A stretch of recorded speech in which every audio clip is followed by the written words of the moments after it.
assalamualaikum, balik lagi di Donly Channel. Sekarang kita ditemenin sama Oyen.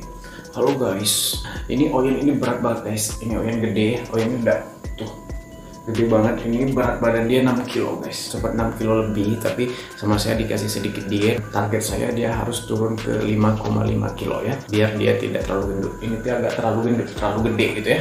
Dan dia kucing kampung guys, domestic cat asli ya.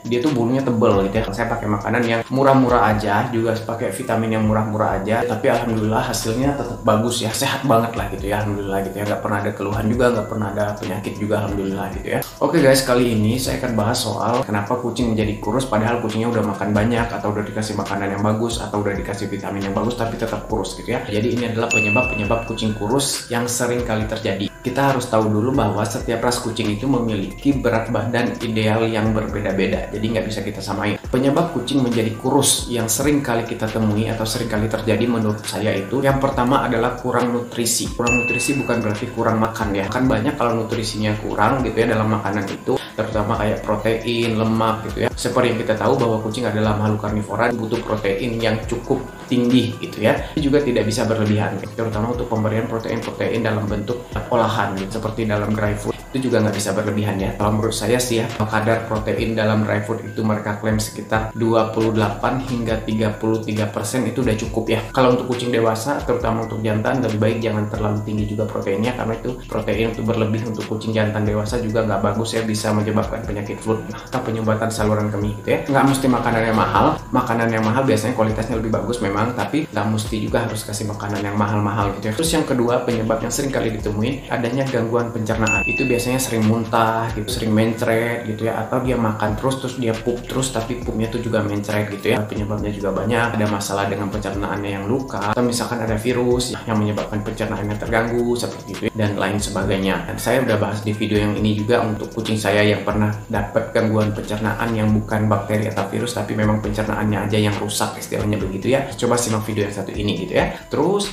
yang ketiga, menurut saya pribadi yang sering kali terjadi adalah adanya parasit atau cacing. Nah, ini juga udah saya bahas di video-video ini ya. Untuk soal cacing ini silahkan disimak di situ. Cacing ini parasit yang namanya parasit, otomatis dia akan menyerap nutrisi dari tubuh kita. Jadi dia tuh kayak numpang hidup di badan kita. Otomatis nutrisi yang tadinya buat tubuh kita sendiri jadi berbagi dengan cacing. Kalau cacingnya banyak, yang berbaginya banyak. Ujung-ujungnya tubuh kita sendiri kalah, nggak dapet. Cacing ini bahaya. Bukan di kucing aja, di manusia juga kan cacing ini sangat bahaya. Jadi kalau misalkan kucingnya cacingan, harus cepat-cepat dikasih obat cacing ya. Percuma dikasih makan yang banyak juga kalau cacingnya nggak dimusnahkan, nggak dibasmi, itu nggak akan berhasil gitu ya. Yang keempat yang sering kali terjadi penyebab kucing kurus adalah gangguan ginjal guys. Jadi penyakit ginjal pada kucing ini juga bisa menyebabkan kucing itu sering muntah-muntah, berat badan menurun drastis gitu ya. Kucingnya biasanya terlihat sering kehausan, bolak-balik pipis gitu ya. Ini juga bisa menyebabkan penyakit flu juga gitu, seperti itu ya. Ini agak terlalu medis untuk saya jelasin gitu, takutnya juga saya salah. Penyebabnya biasanya ya karena makanan, terus juga biasanya juga karena obat-obatan yang tidak tepat. Saya selalu ingatin untuk kita bijaksana kalau kita mau kasih obat ke kucing, terutama kalau kita pakai obat manusia.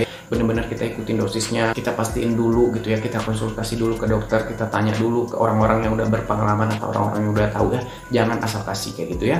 Terus yang berikutnya adalah kucing yang terkena virus atau penyakit gitu ya. Ini udah pasti ya, kucingnya akan turun berat badannya karena nafsu makan kucing menurun, kalau makan pun muntah gitu ya, terus mencret. Jadi nutrisinya nggak ada yang sempat terserap, dan itu otomatis akan menyebabkan berat badan kucing menurun. Tapi untuk kasus yang seperti ini biasanya kalau udah sembuh, kita kasih recovery, kita kasih banyak nutrisi dan vitamin lagi, biasanya kucing akan balik lagi seperti sedia kala gitu ya. Untuk penyakit-penyakit ini udah sering saya jelasin ya, silahkan simak aja di video-video ini gitu ya. Terus yang terakhir adalah penyebab kucing kurus dan tidak mudah gendut adalah pemberian makanan yang tidak teratur. Jadwal makan yang tidak teratur itu bisa menyebabkan kucing memiliki gangguan pencernaan guys, sering mencret atau sering muntah seperti itu ya. Ini lebih kepada jadwal pemberian makan pada kucing gitu ya. Kalau saya sendiri dulu saya pernah memberi kucing saya makan terus-terusan gitu, jadi kayak standby aja gitu ya. Makanan selalu ada di kandangnya, di kamarnya gitu ya. Itu nggak pakai jam, nggak pakai waktu, nggak pakai porsi makan gitu ya, selalu direfill aja terus gitu ya. Lama-lama kucing saya justru menjadi kurus, dia menjadi mencret, dia sering muntah gitu ya, karena dia kalau kekenyangan juga kucing akan makan muntah ya. Dia makan terus itu membuat pencernaannya terganggu. Kerjaannya makan pup, kadang muntah gitu ya. Terus pas saya bawa ke dokter, dokter bilang ini pola makannya yang salah gitu, jadwal makannya nggak teratur gitu. Harusnya dikasih jadwal makan yang